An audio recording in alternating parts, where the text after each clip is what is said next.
But here we go with our Week 5 quarterback prospects for the 2026 NFL Draft. Start off with the honorable mentions, as we always do. Rocco Becht comes in again as the honorable mention. He wasn't in there last week, so if you were there like, where's Rocco Becht at? They didn't play, so he wasn't going to be in there. But Rocco Becht against Arizona this past week, 14 for 20, 243, 0 touchdowns passing, with an interception in there. Only his second interception on the season. And he did have 3 rushing touchdowns in the game as well. Rocco Becht is a very interesting quarterback because he's not the biggest dude in the world, but he has a very pretty deep ball. He throws one of the best deep balls in college football, and I think this version of Iowa State that we saw this week against Arizona is the Iowa State that we're going to see the rest of the year, because I don't really think at those first 4 games, because remember talking about it of like this, they're winning games and they're undefeated. They haven't convinced me once. Like against Arkansas State, they didn't look that great. You look against Kansas State, they're just not a good football team. Iowa, they didn't convince me that much there, even though they won the game by 3. South Dakota, okay, cool. You beat them by 50 points. I don't care. But that game against Arizona, against a Big 12 opponent, that's a game where you're like, okay, that's what I'm going to expect from Iowa State the rest of the way. And I don't think Rocco Becht played an immense game, but I think Rocco Becht made some good throws. The interception, whatever, no touchdowns passing, whatever, but it's about the throws you make throughout the game. I thought he made some really good throws throughout the course of the game. Now, I did see some Iowa State fans on Twitter talking about he needs to be in the conversation for a Heisman. No. Iowa State's a good football team. Rocco Becht's a good quarterback. Heisman Trophy, let's stop. Let's not do that. We don't need to do that. But the next one on here is another Big 12 quarterback. We got 3 straight Big 12 quarterbacks on here, but the second one on here is Josh Hoover from TCU. 20 for 32, 242, 0 tuds, 2 picks in a loss against Arizona State. TCU was the 24th ranked team in the nation after coming off a win against SMU. And Josh Hoover, last week, he came in at number 9 on the rankings. Last week against SMU, 20 of 40, 379, 5 touchdowns, 1 pick.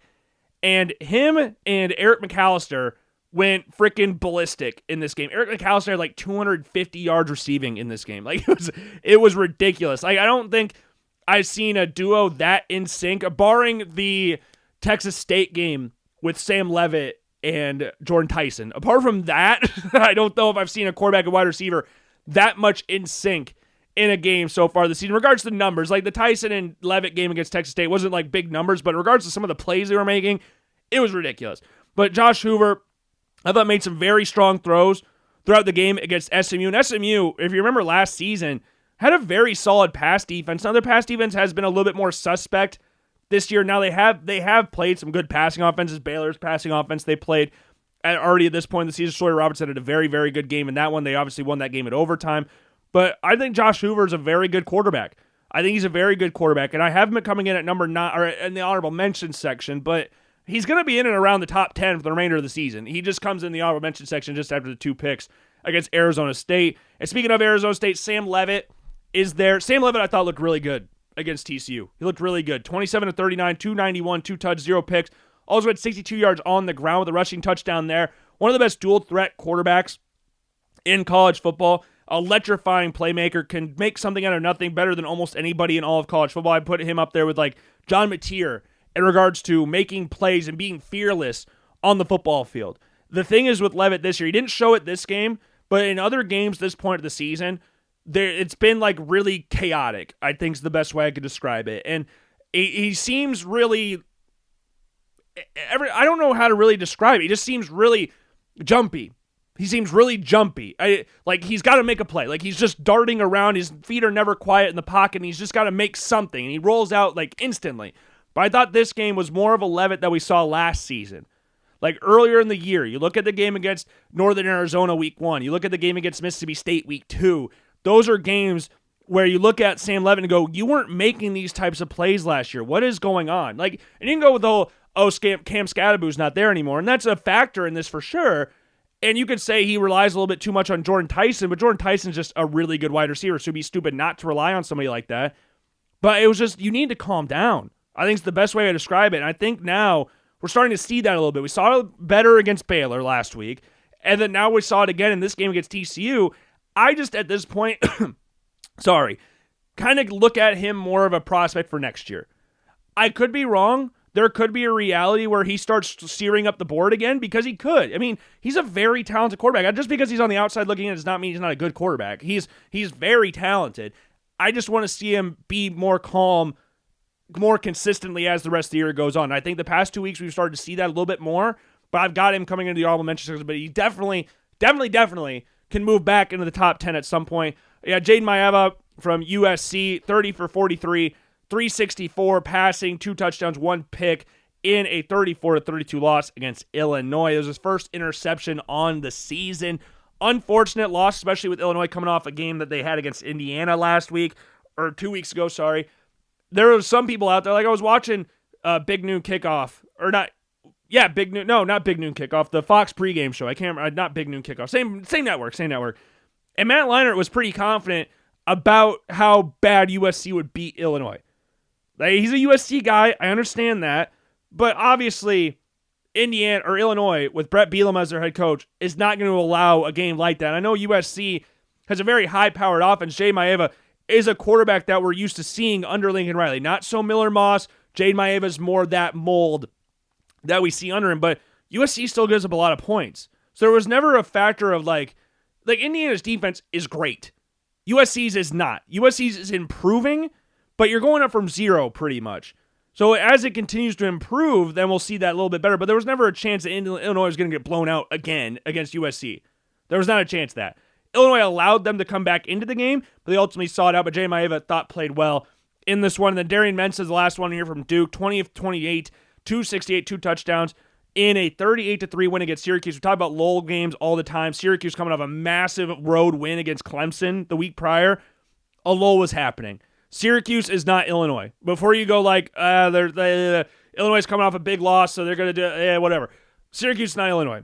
If you have a big emotional win against a top 25 team like Clemson on the road, historically one of the toughest places to play in all college football, you're going to have a lull, and Duke beat the shit out of them. And Darian Mensah played great. He's another guy, though, that I wouldn't be shocked if he went back another year. I would honestly say do that, but I still think he's insanely talented. We saw him play great at Tulane last year.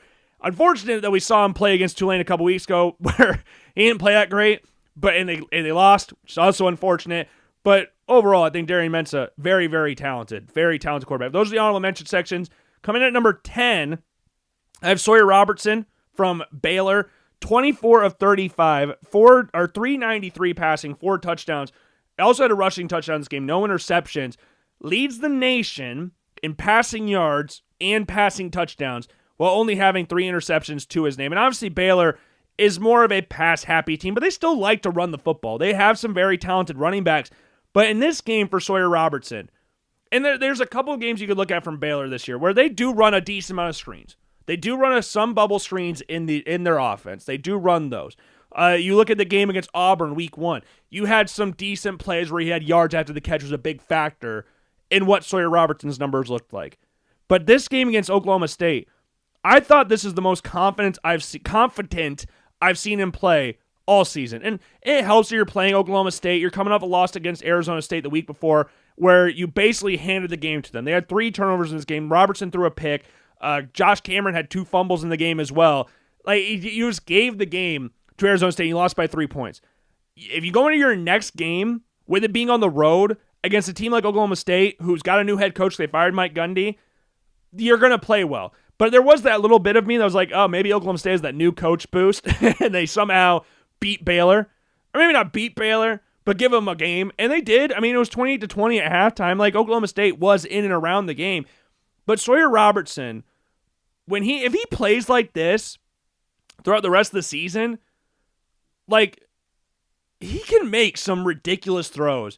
And I don't think he gets talked about enough in regards to the draft process. And there's some things I understand with the whole thing. I do think his motion can be a little long. at times. I think his footwork needs improvement. I think it definitely needs to be worked on because there's some, his base is not really, sometimes it's not very solid.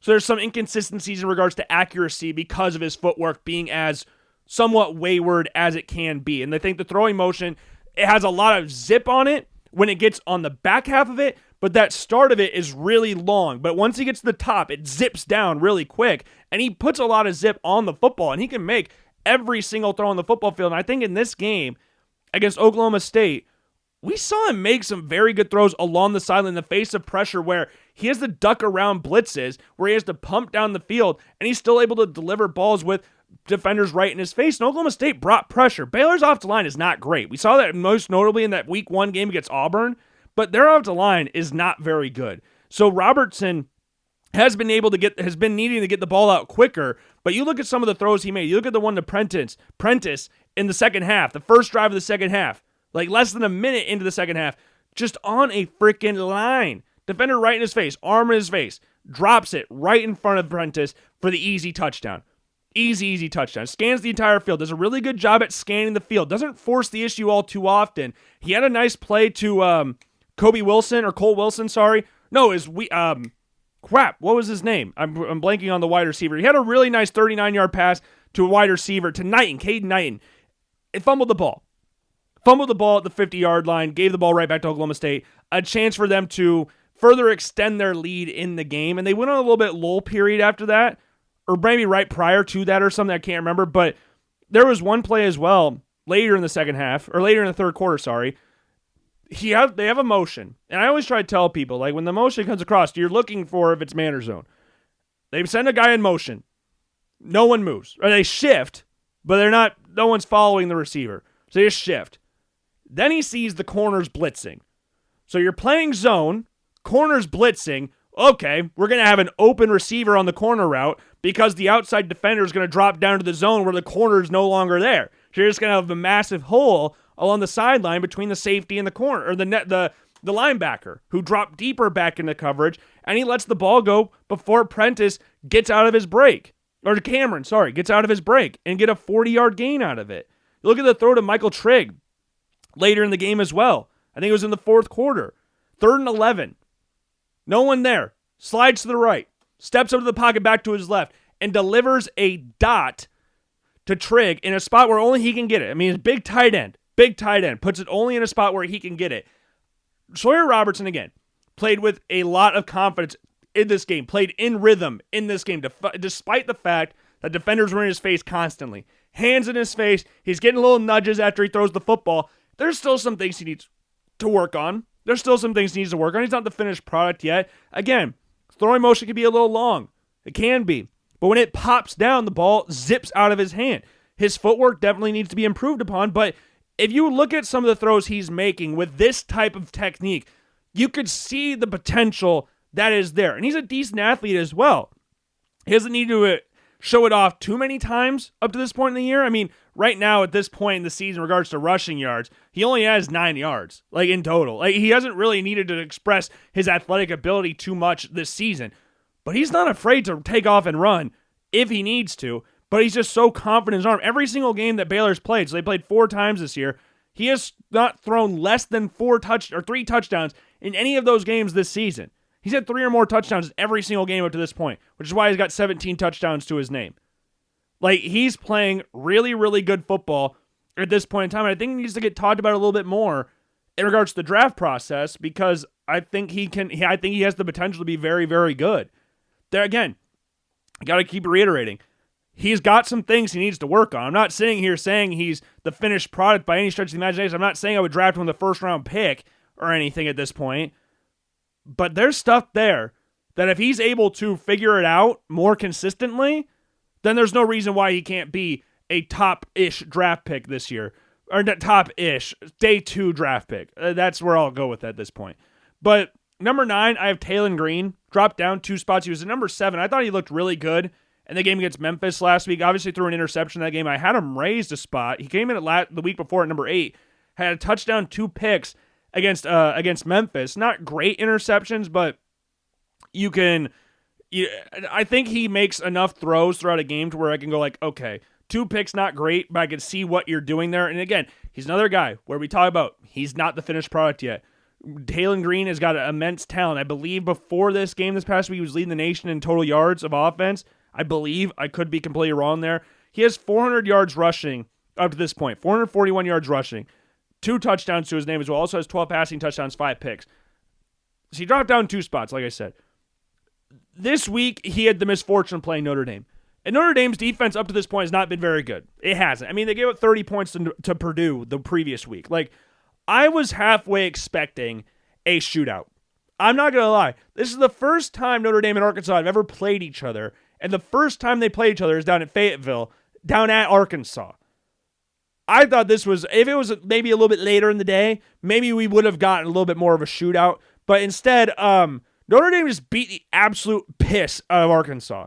And they were not nice about it either. Second half, they're up by 50,000 points. They're running a fake punt. Like, what are you doing? Why do you need to run a reverse fake punt? Like, that's just not necessary.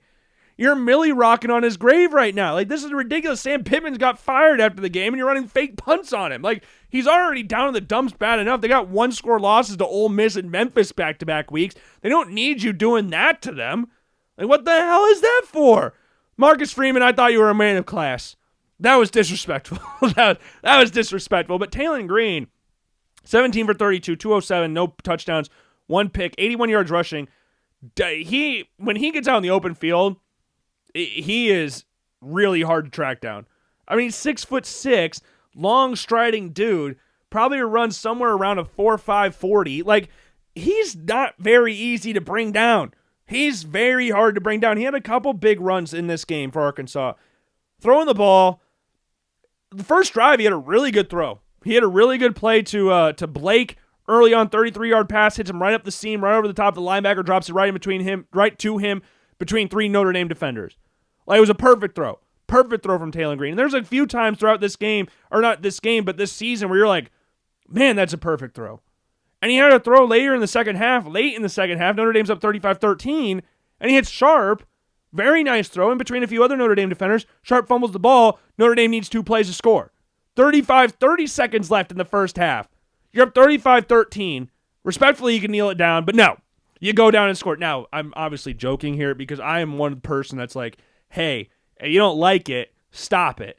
Like, if you don't want me to score a touchdown here, then stop it. So I really don't care about Marcus Freeman. I think it's kind of funny. I think it's just more funny that I was like, dude, you're 35-13 with 30 seconds left in the first half. You don't need to try and score again. But hey, if they're not going to stop it and they're going to let you score, might as well. And then Taylon Green threw an interception late in the game. Like, Sam Pittman kept the starters in the entire time. Like, they're getting embarrassed, 56-13, keep them in the entire time. But Taylon Green threw a really bad pick at the end of the game, overthrew his receiver, landed right in the arms of the defender. Defender pretty much ran the route for the receiver, landed right in his arms. It just wasn't a good game overall for anybody involved wearing red on Saturday. I mean, they've got a bye this week, which I think is fantastic. And Bobby Petrino's back as head coach, which I think is hilarious. But they play Tennessee next week. Joey Aguilar is playing really, really well at this point in time. And I think Tennessee, given how bad Arkansas's defense has been up to this point, might put up 40 points on them. So it's up to Taylon Green and coach. Mississippi State played well against Tennessee this past week. They played really well against them. But it's on the road. So how are they going to do on the road in the SEC against Mississippi, or against Tennessee, sorry. How are they going to do against that? I don't really know. But Taylon Green, when everything's linked up, he can make any play on the field. He can make any single play. He can make every throw. He can make any play on the ground game if he wants. But games like this, it's like, man, you're just not there yet. And he comes in at number 9. We have number 8 with Carson Beck staying at number 8 from last week. Did not have a great game against who'd they play again? I'm blanking on who Miami played. Against Florida. He did not have the greatest game against Florida. I mean, it was a little rainy, not great. He moves to 3-0 against Florida all the time, which is fantastic for him. Going up as a Gators fan playing for Georgia and Miami is kind of funny. But they come away with a win. But he comes in at number 8. Didn't play. They play Florida State this weekend at Florida State, so that'll be awesome to see. I love when Miami and Florida State are both good. That's awesome. But number 7, new to the list, Ty Simpson from Alabama. Ty Simpson looked great against Georgia this past weekend, as we speak on Georgia. It was at Georgia, number 5 Georgia. I know Georgia's not the same team that they were a few seasons ago. They're not the same team. No one looks at Georgia the same way we did a few years ago. It's still Georgia. It's still Kirby Smart, team that won a couple national championships a few years ago. But this game, I don't know if it was just me, this game did not feel the same as it had in previous years. It just didn't. And maybe it's because that Gunnar Stockton and Ty Simpson prior to this point don't really bring in a lot of viewers. But man, game day was at Penn State, Oregon. They were at Penn State, Oregon. A game that was played on Peacock. Georgia, Alabama was played on ESPN. Kirk Herbstreit had to fly down from Abbey Valley to Athens to call the game. But they were at Penn State versus Oregon. That surprised me. I don't think that would have been the case this past year, or last year if that was the case. I think we would have had the Fox crew at Oregon, and we have ESPN down at Georgia. And with how much money ESPN's pumped into the SEC, that surprised the hell out of me. And I think that had something to do with the fact that it didn't feel the same as it had in previous years. But Ty Simpson in this game was awesome. And he was awesome against Wisconsin last week. And I think there's a little thing as well where one performance can really sway how you look at a guy throughout the rest of the season, no matter what they do. How him and Alabama looked week 1 against Florida State, I think there's still some people out there, and I'm semi-guilty of this. I'm not going to sit here and go like, oh, it's all you guys, not me. That you look at that game against Florida State and you go, man, Alabama's just not very good.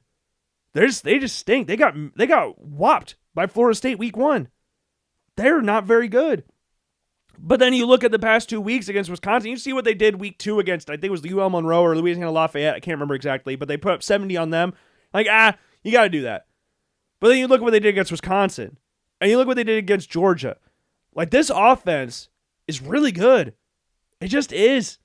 Like, the running backs are pretty solid. They got really good wide receivers. I mean, you look at Jeremy Bernard, great receiver. You look at Horton, transfer from Miami, great receiver. Ryan Williams has a little bit of the yips right now in regards to the drops, but when he's clicking, he's one of the best receivers in college football. And he had a brutal drop on Alabama's first drive of the game. Ty Simpson hit him perfectly in stride. Perfectly in stride. Should have been a walk-in touchdown. Like, one of the easiest touchdowns Ryan Wilson will ever have in his career. And Simpson put it right on a platter for him. And he just dropped it. Went right through his hands. He beat 2 Georgia defenders. Ball hit him right in the bucket. And for whatever reason, he just couldn't hang on to it. He just couldn't. I don't know what the problem was there. And we saw him drop a few passes against Florida State week 1. And you're looking at it like, Ryan, what's going on, man? It's supposed to be you and Jeremiah Smith. Jeremiah Smith hasn't had the same Jeremiah Smith year. But regardless, he's still a fantastic wide receiver. And those two will be the top 2 guys next year. But Simpson, he just makes so many smart plays. He has 11 touchdowns, 0 picks on the season so far. And in this game against Georgia, 276, 2 touchdowns, also had a rushing touchdown. He doesn't have like an insane number of rushing yards this year. He's 57 yards on the ground this year with 2 touchdowns. Had a rushing touchdown in this game as well. But he can make plays on the ground when he needs to. And he's the guy. He's a perfect fit for what Kalen DeBoer and Ryan Grubb want to do on this offense. Like Jalen Milroe, they had adjusted their offense to fit more Jalen Milroe's skill set because Jalen Milroe is a fantastic athlete. Like, he was a running back playing quarterback in regards to like how he was built even. Jalen Milroe had the strongest arm in the draft class last year. In regards to physical tools, Jalen Milroe was the best quarterback in the draft class. Just in regards to physical tools, he had the strongest arm, was the most athletic, all that stuff. He's very raw as a passer, though. So in regards to what Kalen DeBoer wanted to do on offense, he had to adjust that a little bit because you can't have Jalen Milroe do Michael Penix things at Alabama. They're 2 completely different quarterbacks. So you can't ask Jalen Milroe to do that. I hate when coaches try to do that. It's like, well, this worked for me at one place. Now I'm going to make the new guy that I have, who's not anywhere close to the same level of passer as this old guy, try to be that. That's stupid. And we saw Matt Nagy try to do that with Justin Fields in Chicago. That's stupid. Why would that ever work in any facet ever? Like, if you have a quarterback with a different skill set than the guy you previously had, you have to adjust. And Caleb DeBoer adjusted, but Alabama wasn't the same Alabama. And Ty Simpson gives them more. I'm not sitting here going like he is Michael Penix. He has the same skill level as Michael Penix. But they can do things with this offense that, in regards to the passing game, that they couldn't do last year. And that's not even a dig at Jalen Milroe. That's just how much they had to change with Ty Simpson, because Ty Simpson, in the same breath, is nowhere near the same athlete as Jalen Milroe. Not a lot of quarterbacks are. But Jalen Milroe is not as consistent of a passer or as developed as a passer as Ty Simpson is. So that allows Alabama to go back to what Kalen DeBoer wants to do. And with Ryan Grubb as his OC, I think this elevates Alabama's offense. And you see that with some of the plays that they're making and how Simpson is adjusting to the pressure that Georgia was bringing on to him. Like, he made numerous 20-yard passes in this game. I'll say, I shouldn't say 20. We'll go 15 just to be safe here. Numerous 15-yard passes. And what's impressive with Simpson is that he's not afraid to throw it down the middle of the field. Like, you get a little bit of a nervous factor like that, especially in a game against Georgia. And it's not the same historic Georgia team that we've seen in previous years, but this is a Georgia team that still has great players on the defensive side of the ball. And yet, on the road in Athens, he's still able to throw it down the middle of the field, which is what you want to see from your quarterback. Not being afraid. Ty Simpson played this game fearless. Fearless. And I'm not exaggerating here. You could not have asked him, really, to play a better game than what he did. Is he all there as a passer? No, not yet. But there's a lot of good things that we've seen from this game and the game of Wisconsin that you go, okay, there's something there. In regards to the athletic ability, he's not like an insane athlete. Again, he's not Jalen Milroe, but he's a good athlete. You can get him outside the pocket if you need to make plays on the run. You need to get him outside the pocket to make throws on the run. Like, you can do a lot of different things with him, and he's a confident thrower. He doesn't have, like, this insane arm or anything, but he's a really good arm, and it zips out of his hand, and he's confident with his throws. There was a throw that he had to Horton in the fourth quarter. Georgia came back. It's 24-21. 2nd and 8. Drops back to pass. Good pocket by Alabama offensive line. Maybe got a little away with a little hole from Proctor, but fires it to Horton. Over the top of the arm of the Georgia defender, fires it into Horton across the middle of the field. His first year as a starter. I know we saw him start a couple games the past couple years, but his first year as a starter, being able to make those kind of throws across the middle of the field, he could be in the top 5 in no time. Given these past 2 performances, he could be in the top 5. I'm not going to include the game after the Florida State game. Again, whatever Louisiana team it was, that's what they're supposed to do. Against Wisconsin, you could say he's supposed to beat Wisconsin. But looking as good as he did in Wisconsin, that's what we want to see. And if he continues to do that, he can be a top 5 quarterback in this class, no problem. Number 6 on this list is Drew Aller. Drew Aller is the most frustrating quarterback in this draft class because when everything's clicking, he might be my favorite quarterback in the draft class. When everything's clicking. And there's another guy I'll talk about a little bit that is also challenging him for my favorite quarterback spot. But he was my number 1 guy going into the year. And you could sit there and go, well, Logan, obviously he wasn't going to be number 1 going out after the season because he's not consistent enough. And I was under the impression, and maybe this is naivety from my part, and I'm sorry for that, but there was a part of me that was like, this is the most physically gifted quarterback in this draft class.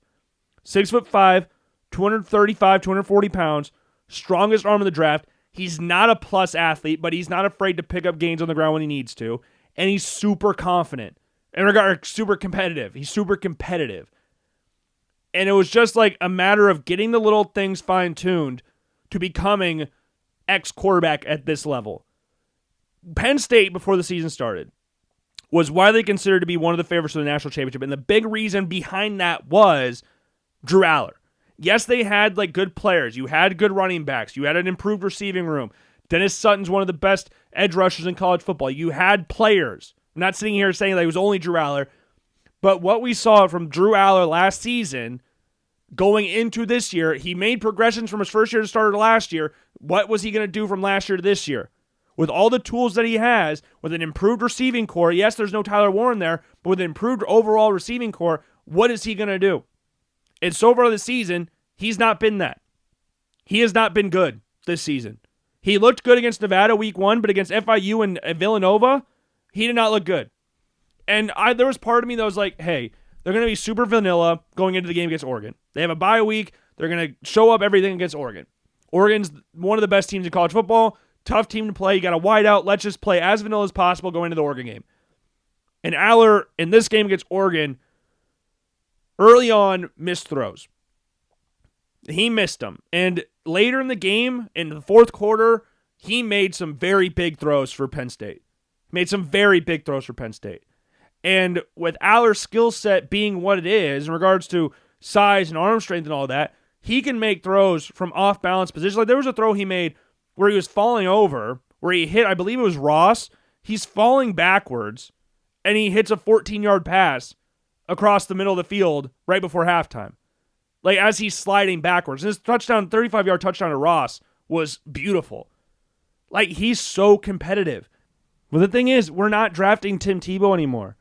Like, Tim Tebow made a career out of being in the NFL. I don't want to take anything away from what he did in college, but in the NFL, Tim Tebow made a career for being ass through 3 quarters, but then pulling it out of his ass in the 4th quarter. I'm not comparing Drew Aller and Tim Tebow. Drew Aller, for regards to an NFL prospect, is a way better NFL prospect than Tim Tebow. In regards to a college football player, they're also not in the same stratosphere. Tim Tebow is one of the greatest college quarterbacks of all time, if not the greatest college quarterback of all time. But Drew Aller, we need to see it through the whole 4 quarters. It cannot just be a 4th quarter thing. And then he threw the pick in overtime, which was not a good pick. He tried to fit it into his tight end. I mean, you have the safety playing over top. You have the safety drop back at coverage. You're trying to find the window there, but the safety jumped up, picked off the pass. Just not a good throw. Not a good decision. Not a good throw. Ended up getting intercepted. I can see what he's doing. I understand what he's trying to do, but that doesn't make it a good decision. Like, I can understand it, but I can also go, you probably shouldn't have done that. And I would have said that even if it hadn't gotten picked off, because if it got broken up, I would still go, that could have gotten picked off. Why are you doing that? There was a very little chance that ball was getting completed. Very little chance. And I need to see Aller play a full game. I need to see it. Because you look at the game against Villanova, he made a throw to Trevor Pena where he fitted in between 2 defenders, zipped it between 2 defenders. There's not really, I would challenge any quarterback in college football to make that throw. There's not a lot. I think Lenora Sellers and Fernando Mendoza are the only 2 quarterbacks other than him that could have made that throw. Like, when everything's linked up, everything's lined up for him, he is deadly. But when it's not, because in college football, guess what? More often than not, it's not going to be lined up perfectly for you. When it's not lined up, he struggles. And I thought in year 3 as the starter, not year 3 in college football, year 3 as the starter at Penn State, I thought we would see more development on that. But we aren't. His feet are still a mess. Like, they're not good at all. And I don't know. It's frustrating because I want him to be good, and I think he is good. I think talent-wise, could be a very good football player in the NFL. Could be. But I'm not going to sit here and go, like, at this point in time, he's first-round draft pick. I think at the end of the day, he could end up being that. But up through 4 games this year, because they had a bye week last week, up through 4 games, I haven't seen a first-round guy. Through 4 games this season, Drew Aller's not a first-round quarterback. I think from tools, he is. And if you think you can develop Drew Aller, then by all means draft him. But I think what's also important to say here is that everybody's desperate to look for the next Josh Allen. The NFL's a copycat league. Like, you remember when Devin Hester started popping off? Ted Ginn became a top 10 pick. Tyreek Hill starts popping off. John Ross became a top 10 pick. And that's not to say that they weren't great players in college, but they weren't top 10 picks prior to that. But you want to get that next guy. Everybody wants to draft Josh Allen, whether it's Anthony Richardson, whether it's Will Levis, whether it's whoever. You want to draft Josh Allen because Josh Allen right now, again, is the best quarterback in the NFL. So you want to draft that for yourself. Look how raw he was at Wyoming. Look what he became. Josh Allen's the anomaly. And the sooner that people accept that, rather than going, we're going to find the next one, no, you're not. Because Josh Allen is that's the only Josh Allen out there. You can teach speed. You can't you can't teach speed. I don't know what I was going to say there, but you can elevate receivers to be better if they're fat. Like, you can improve on if you're a raw quarterback and you can't make throws like that consistently, it's very rare you're going to get better. Very rare. Receivers can get better over time. You have the speed there. You're already a matchup nightmare for opposing teams. We'll teach you the route tree and stuff like that, and you'll adjust there. Quarterback, that's not how that works. That's not how that works. Because if you can't, like, Drew Aller's got the arm. Cool. But if you can't make it there, then you're not going to be a very solid quarterback. I want him to be that. I want him to be the next Josh Allen, depending on where he goes, obviously. If he goes to a team I don't like it, then I want to be that. But I want him to overall to be good. Again, I had him as my QB1 going into the year. If you think you can develop him, take him. If you trust your foundation, take him. If you don't take him. It's not going to work. You have to have 100% faith in your coaching staff, ownership, management, and players to develop him. Once you do, and if you do, you're going to have one of the best quarterbacks in the NFL. If you don't, you're going to be picking a quarterback in 2 years. Look at what the Colts are doing. Anthony Richardson, they drafted raw 4th overall. They gave up. They knew he was raw. They gave up. Daniel Jones playing really well right now. And Anthony Richardson career in Indianapolis is done. By all intents and purposes, it's done. Josh Allen is not normal. Do not take a guy that's raw, who has all the talent in the world, and think you're just getting Josh Allen. The 49ers thought they were getting someone with Trey Lance. The Colts thought they were getting someone with Anthony Richardson. The Titans, to a certain extent, probably thought they were getting someone with Will Levis. Josh Allen is not normal. Stop trying to draft him. If you don't have 100% faith in your structure, and they don't have, the most important thing as well, if depending on his mindset, which I think Aller has the right mindset to get better, but we just haven't seen it. Maybe the thing's not there at Penn State. Maybe that is the next level, because players do get better at the next level. Maybe he's just not developing at Penn State. But we're going to have to wait and see. But he comes in at number 6. Number 5 is John Mateer. They're on a bye week. He's got a hand injury. I don't expect him to play this week against Kent State. They play Texas next week. I mean, you have a bye week in Kent State. If he's going to rush back in this, then I don't think he was going to play this game regardless. The Texas game will be interesting to see, but we'll have to see. We'll obviously have to wait and see there. But John Mateer's played great up to this point in the year. Had a good game against Auburn as well against Jackson Arnold. Former quarterback, the guy you ended up replacing. Number 4 is Garrett Nussmeier. 3 spots down. He was number 1 last week, but number 1 for the past however many weeks now. He comes in at number 4, dropping down 3 spots. 197 passing, 1 touchdown, 1 pick, -7 yards rushing, but he's not a runner, so didn't care about his rushing yards too much. And a 24-19 loss to Ole Miss. He just wasn't good. And I've seen a lot of people talk about this on social media thinking that he's injured. That could be the case, because some of the throws he's missing on are throws that he doesn't normally miss on. The arm strength, for whatever reason, he's not hitting on the deep balls at all. Like, he has struggled with the deep ball. And you can look at, like, we brought it up against Louisiana Tech, week 2. Like, he missed on a deep ball that he would have drilled last year, like, 5 yards short. Like, it wasn't even close, and he got easily intercepted. This game, he's just underthrowing passes. You look at, he had a 50-yard pass to Zaven Thomas in this game. Prime example. Zaven Thomas has got his hand in the air at everything. Running the outside. The ball goes back inside, and Zaven Thomas has to make a ridiculous play on the ball to bring it in before picking up X amount of yards to get up a 50-yard gain. Like, he doesn't, I don't know what the arm strength problem is right now, but it's not there. And the decision-making is not there. Like, he had a passing touchdown in his game that we talked about before, and it was to Allen Anderson, or Nick Anderson, sorry. It's all on Anderson. It's all on Anderson. I put the clip in the blog post because I thought it was hilarious, but it deflected off a defender, and then Nick Anderson makes an insane diving catch to come up with the ball. Like, it's not a Nussmeier at all. It's not a good throw, but it's a ridiculous play from Anderson to bring it in.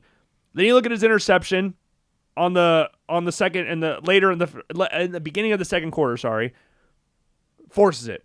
And we've talked about Garrett Nussmeier being a gunslinger, wanting to make a play every single time, wanting to throw, not afraid to make any throw on the football field. The problem is, when you don't have the arm strength to make those throws right now, it's not going to work. And Nussmeier, we saw it last year, where if he makes one mistake, then they kind of start to roll on top of each other. What is it, Sisyphus? Is that the guy rolling the ball up the hill?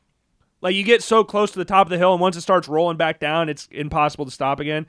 I'm not saying that's what happened here, but it was just a bad throw, and I'm hoping that doesn't continue to follow him, because right now, up to this point in the season, he has 3 interceptions through 4 games. And they have played Clemson, Florida, Southeastern Louisiana, Louisiana Tech, and now also 5 games, 5 games. He had a bad interception against Louisiana Tech, he had the pick here, and he had a really bad interception against Florida. Like, these are not good picks either. They're not like insane plays by the defender. They're just bad decisions. There's bad throws. Whether it's underthrown against Louisiana Tech, whether it's the stupid throw across the middle of the field against Florida, where it was like 3rd and 20, and he tried to hit, I think, Caden Durham out of the backfield when he rolled all the way out to his right, and it was maybe picked up 3 yards if he would have completed it. I think he got this one where he's trying to throw across the middle of the field, just like quadruple coverage. Like, just not smart throws. Not smart decisions here. And he did have, like, You look at this one pass, he had a 15-yard pass to Berrien Brown. Like, he still has, like, good moments in there where he makes confident throws. But for the most part, you're looking at some of the throws that he's making and seeing some of the throws that he's missing on. You're like, what is up with Garrett Nussmeier? Because Garrett Nussmeier right now, Southeastern Louisiana, they were obviously going to have a good game there. I mean, Southeastern Louisiana, you would expect a guy of Garrett Nussmeier's quality to have a good game against Southeastern Louisiana, and he did. But that game against Florida was not great. The game against Louisiana Tech was not great. But this game against Ole Miss was kind of like, okay, you threw for less than 200 yards. You had a bad pick. The touchdown wasn't even really your responsibility. You had them drop down a few spots. So we'll see how they do. They have a bye week this week, and they got South Carolina next week. So we will see how that all goes for him, but it's just going to be a wait-and-see thing. And then speaking of South Carolina, number 3 on this list is Lenoris Sellers. And you could say this is a little bit hard done by me because Lenoris Sellers, and we're talking about, like we talked about with Aller before, in regards to natural skill set, Lenoris Sellers is that guy too. But Lenoris Sellers is an elite athlete as well. He's still growing as a passer, but I think right now in regards to a passer, he is more there than Drew Aller at this point in time. I think Aller, if he ever gets it all put together, then I think he could be the best guy in this draft class. But Sellers right now, you look at the game against Missouri last week. I almost put him at number 1 last week after his game against Missouri. He was that is probably one of the best throwing performances I've seen from Lenoris Sellers throughout his time in college. He was great against Missouri. He had some good moments against Missouri last year as well, so it might just be a Missouri thing. But he had 302 yards passing, 2 touchdowns, negative 28 yards rushing, which in college, which I've always found annoying, college counts sacks in regards to rushing yards. Rushing yard totals, or sacks go against your rushing total. And the thing is, Lenoris Sellers, this is one of my big gripes with Lenoris Sellers. I think a lot of people can agree with me on this. He takes some dumb sacks. His pocket awareness still needs to be developed on, but most of the time, he's able to run away. Like, there were a couple times in this game against Kentucky where, I mean, passing the ball, he went 11-14, 153, no touchdowns, no picks, but he had 81 yards rushing. There were a couple times in this game where he makes absolutely something out of literally nothing to the point of where, like, how is that possible? Now, we've already talked about before, you look about before the season started, he's the hardest quarterback to tackle in the open field in regards to all of college football. He is honestly, I mean, he's 6'3", 240 pounds, insanely athletic, and you're not going to be able to tackle him. And these defenders, I don't know why, continue to try and tackle him high. He's not a normal quarterback. Stop trying to tackle him high. It doesn't make any sense. Like, he had a 17-yard run in this game against Kentucky. Defensive lineman breaks through, line of scrimmage, shoots for his head, ducks underneath it, rolls out of it, and converts it into a 17-yard gain. Like, that's not normal quarterback stuff. Normal quarterbacks don't do that. Lenoris Sellers is not a normal quarterback. And you look at later in the game, he rolls out to his left, cuts back. This is 2nd and 8, 4th quarter. Rolls out to his left, sees no one there. Pressure's coming on him, cuts back to the right, cuts up, breaks another tackle, which the guy coming on the top, tries to bring him down by his shoulder pads, and he breaks out of it and picks up 20 yards on the ground. Like, why are we tackling him at high? We saw that earlier in the season as well. Why are you trying to tackle him high? He's 6'3", 240 pounds, and is the most athletic player on the football field. Him and Nick Harbor, in regards to physical specimens, those two are, for their respective positions, those guys. There is the physical specimens. And Sellers, again, is not fully there as a passer. I think his pocket awareness still definitely needs worked on.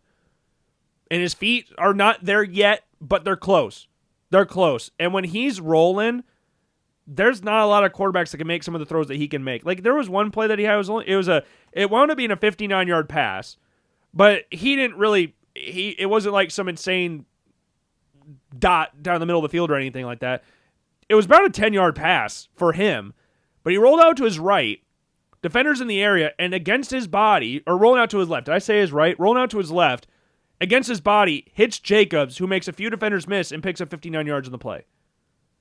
Like, when Lenoris Sellers is clicking, there are not a lot of quarterbacks in college football better than him. And it pissed me off after the Vanderbilt game because I saw a few people, a little more people than what should have been the case, talking about how he's been one of the most disappointing quarterbacks in college football this season. After they lost to Vanderbilt, where he played a quarter and went 6 of 7 with a pick. Like, he played a quarter before getting hurt, and they got beat by 30 points. If you're just looking at that and going like, oh, they lost by 30, Sellers sucks, I can't help you with that. Lenore Sellers has not been disappointing this year at all. The game against Virginia Tech, he was very, very good. The game against Missouri, really, really good. The game against Kentucky, really good. Saw the athletic gifts against Kentucky. Vanderbilt, hurt. Can't really say a whole lot about that one. Got hurt.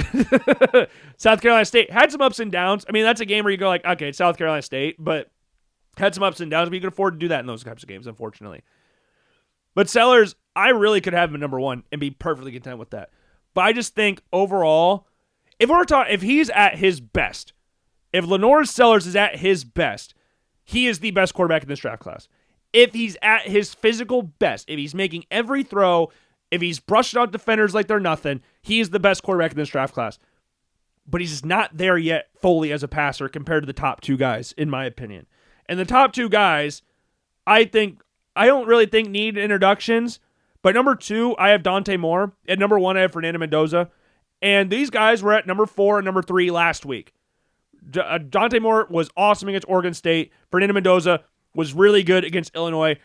I don't think he made a lot of insane throws throughout the course of the game because Indiana beat the shit out of Illinois, via the run game. And Fernando Mendoza threw 5 touchdowns in this game, but a lot of Indiana's success came with the run. I mean, Indiana ran for 300 yards in this game. Like, they ran for like 311 yards.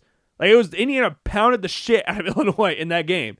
But Fernando Mendoza still made a lot of really solid throws throughout the course of that. But Dante Moore, against Penn State, in regards to performances, there are not a lot of performances that will be better than what Dante Moore did against Penn State. Given the atmosphere, whiteout, first legit road game. I know they played Northwestern earlier in the year.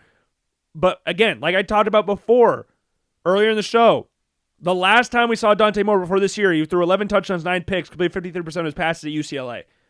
We've seen him play really well up to this point.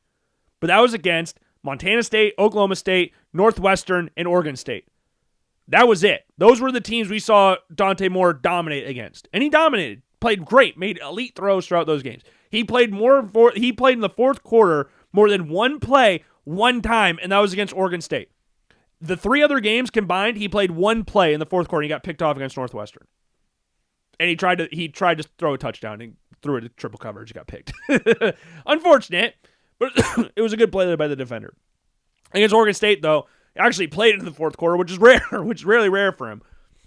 But this game against Penn State, atmosphere, expectations, coming in as the underdogs, to do what he did, making plays when he did, coming up on third downs in the way he did, there's nothing more you could have asked for him in this game. He picked up good gains on the ground as well, and it started a little bit slow for Oregon and Penn State. I mean, it was 3-3 early on in this game, or a little bit later than what I think a lot of people would have expected. But Dante Moore, rolling out to his right, finding open receivers, whether it's Kenyon Sadiq, whether it's DeCorian Moore, rolling out to his right, creating things out of absolutely nothing.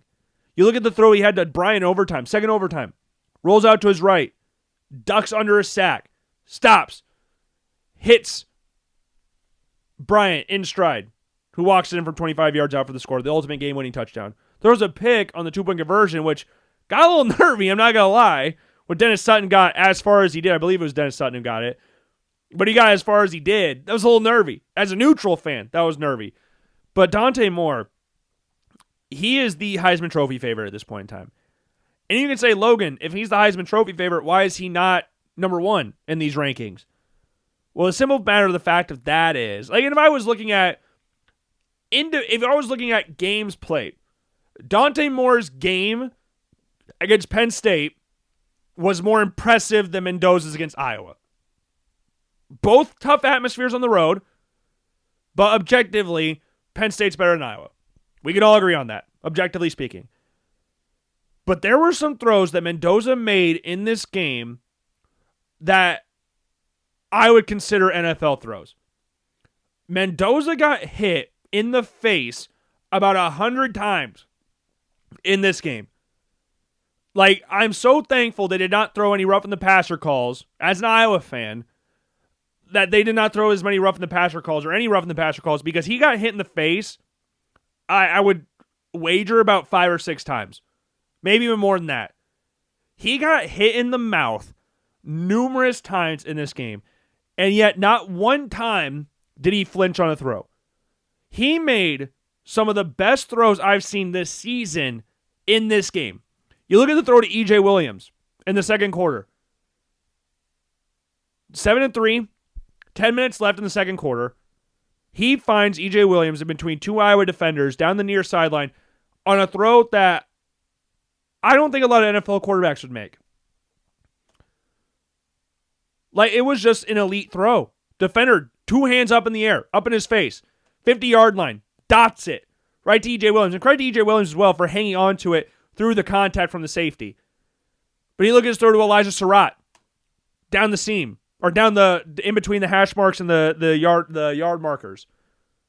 Montgomery comes in, hits him right in the face. Literally, right in the face. Hands up, in his face. Smacks him in the face. Hits Surratt in between 2 Iowa defenders. Those 2 throws are elite throws. And he had an interception in this game. Unfortunate interception, just great blitz call from Iowa. I mean, Phil Parker's a mad genius. If you're around the state of Iowa or know a lot about college football, Phil Parker's a mad genius. 2 safeties blitz. Entringer, Wampa. Blitz. Unguarded. Get to Mendoza. He throws a pick to Lutmer. And I thought that was going to be the moment where Iowa took the game. I thought that was the moment where Iowa took the game. And it wasn't. Because Hank Brown would throw the pick. And then Mendoza would hit Surratt on a slant. Indiana's favorite play. Slant routes. And he'd walk it in for a 49-yard touchdown or whatever it was. His throw to Omar Cooper earlier in the game, the second play of the game, for Indiana, second play of their drive after Gronowski threw the pick. That Mendoza just made the throw, again, Surratt and Williams. Those 2 throws in particular, I think are elite throws. And I think those are throws that should see him be the number 1 quarterback in this draft class, because I think when everything's linked up, and I've said that a few times, but Mendoza, for how much he got hit, and little extra hits as well in this game, which I love. As a Iowa fan, I loved it. I wanted them to rough up Mendoza, throw off the timing. That's what I wanted. And it got to a point to where he got hit so much that I think he just stopped pulling it on the RPOs. I really think there was a little bit in there that he was giving it to avoid getting hit again. And you could say, well, hey, Logan, that's some pussy shit right there. You could say that. That's fine.